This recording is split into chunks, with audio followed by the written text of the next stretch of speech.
so then why is it negative? No, in the selfishness there is a wrong view.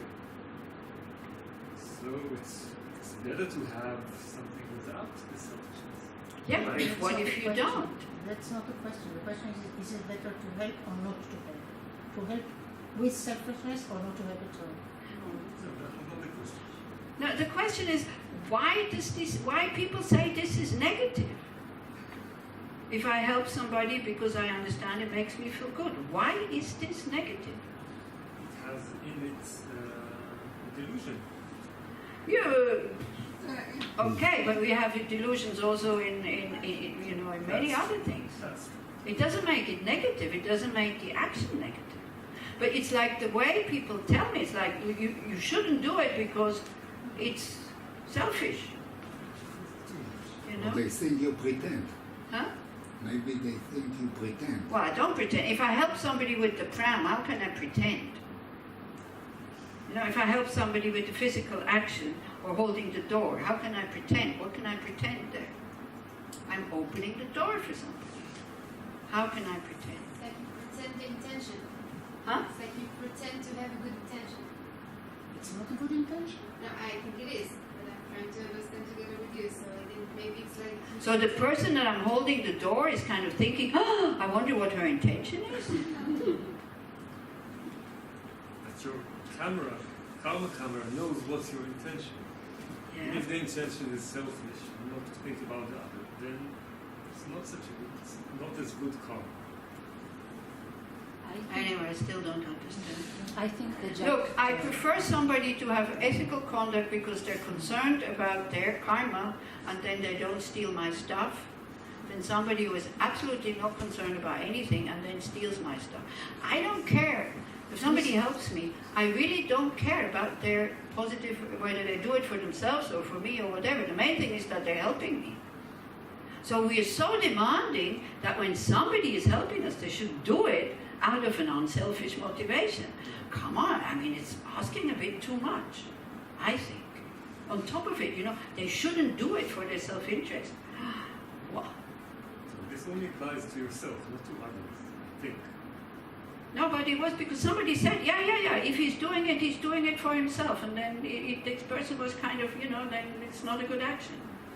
I think that the attitude, which I disagree with, but the attitude is I shouldn't be grateful. I shouldn't say thank you because he enjoyed it. He did it for himself. Or if I buy something and I pay, I shouldn't say thank you because I paid and do it for the money. Okay. And this is me trying to change. Yes. Yeah. How many of you say thank you to the shop owner when you have paid and you go out of the shop? Wow, really? I go and ask you shopkeepers. Really? You say thank you to the shop owner when you leave the shop. Part of the ceremony. Good.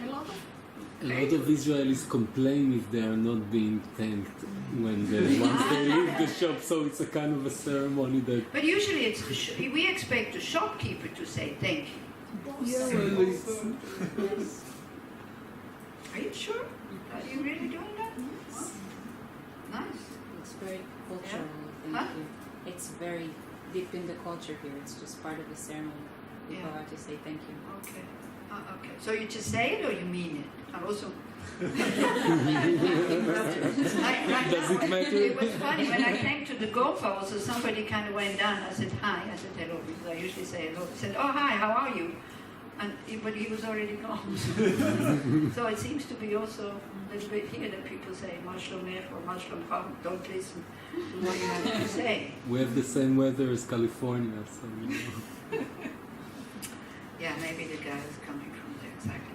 So anyway, so you understand desire, like the filter. Each of these delusions create the filter, okay? That exaggerates to one side. The aversion exaggerates the negative side, and the desire exaggerates the positive side, and especially what anger is doing. I am unhappy because that object is here. And the desire is that if I want to be happy, then I need this object, or I am happy because I'm having this object. And then we don't see that it changes. It's kind of sad that with desire, the pleasure, that it changes very quickly, But with the aversion never changes by itself somehow. How come? Yeah, it's a bit of a shame. That would be nice if that changed. Mine is kind of building up if I'm too close to the object. Okay, so what else do we have? We have desire, anger, arrogance. Ignorance. And here it says pride, but pride can be good. So I think I started to also drop the word pride and use arrogance, because arrogance, we all know, that is an exaggerated view of your qualities. You think that you have qualities that you don't have, or you think you have little qualities, you think you have big ones, or you compare yourself and you think, oh, mine, you know, do you see the Dalai Lama and you say, oh, it won't take long and I'll be like him, although kind of you know that it will take a long time to be like him. Things like that, this arrogance. Doubt, deluded doubt, is like, again, you know, doubt can be doubt is very helpful on your path. Doubt is very good to have, because that makes you examine.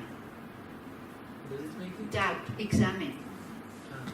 But you need to examine, because otherwise you're sitting with your doubting mind and it's like hell, because you cannot make a decision. At one point you have to make a decision. So how do you work with doubt? Like you're in the shop, 2 pair of trekking boots. How do you make the decision? You only need one. I mean, you can buy both. But you only have to finish. You only have the money to buy one, or you only need one. What do you do with your doubt? You examine. And what do you examine? The color? Trekking boots? If you're a real trekker, you look at the color? No, you look at the sole, you look at if it's comfortable, so you weigh up. You see, well, what is the advantage of this one? What is the advantage of that one? This one costs so much money, is it worthwhile? This one is cheaper, but is it good? See, this is how we go. So that with doubt, that's how we use doubt. Like you did in the discussion group. What will happen if I start to believe, because it's really just faith, the law of cause and effect. We will not know. It's faith. Yeah? But it should be faith that is based on some kind of little bit of knowledge or wisdom or facts. So then you go like, what will happen if I adapt this view of law of cause and effect? What will happen if I don't adapt it? What will happen in my life if I start to believe, have faith, that there is rebirth? What will happen if I don't believe in it? What will happen if I start to believe that by nature I am pure? What happens if I don't believe in it? This is how you work with spiritual doubt. And so at the beginning I was always a bit afraid of doubt, but now I really welcome it, because it makes me re-examine and reanalyze again and again and again what I'm doing. And to see, if you wouldn't do that, what else would you do? Instead of just being unhappy with what I'm doing. Yeah? To really use that kind of two-pointed mind that can go 2 directions, but really see, where's the benefit, here or there? And then make a decision and then go. Otherwise you're in one road, all of a sudden 2, and then you're sitting there and sitting there and sitting there and waiting until you know what is at the end of the road. You will never know. You need to go. So this is why here it's not just doubt, it is deluded doubt. Like the doubt that kind of refuses to believe something that actually would lead, both cause and effect, rebirth, enlightenment, and all this. Wrong views. There's 5 of those, and we're not going to go into them because it's too complicated, the 5 aggregates of existing and not existing, and practices and all this. So I think if you know these ones, like the ignorance we didn't cover. So ignorance and wrong use, why are they separate? Because it's usually the ignorance of kind of not knowing about the law of cause and effect, or not knowing that there is dependent arising in things. Yeah? And when they talk about wrong views, it is about emptiness. Okay? So these are the roots, these are the causes. I mean, the root is wrong views, but these are the causes for what we did before. The uncertainty, unsatisfactoriness, repeatedly having to leave our body, being reborn, having what we don't want, not having what we want, losing what we're attached to, not finding what we desire, and so forth. The afflictive emotions. And then you have the 20 secondary, you can go through them and you can look at them. It's pretty explanatory, kind of, again, Geshe-machi will do that because it's mind and mental factors. So she'll go into each of them. For us, what is important to know, these delusions have causes, which the main cause is holding on to an I or to a me. Yeah. Believing in it. Yeah? Okay? And then defending it. Using attachment, desire to get what it wants, and using aversion to get rid of what it doesn't want. So this is, and desire is in each one, like pride, you desire to be somebody very special. Aversion, you desire to be free from something. Attachment, you want something. So it's like, Okay? Is that more or less clear? I know it was a lot this afternoon, so if you're totally kind of flat, it's okay.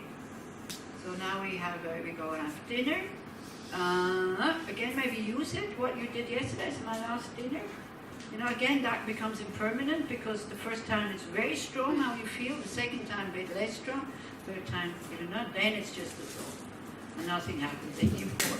This is how it works, unfortunately, but also do it the same thing. And then in the evening, as I said, I go through the questions and we'll do a short, as much as possible, non-religious or not non-religious, multi-religious purification.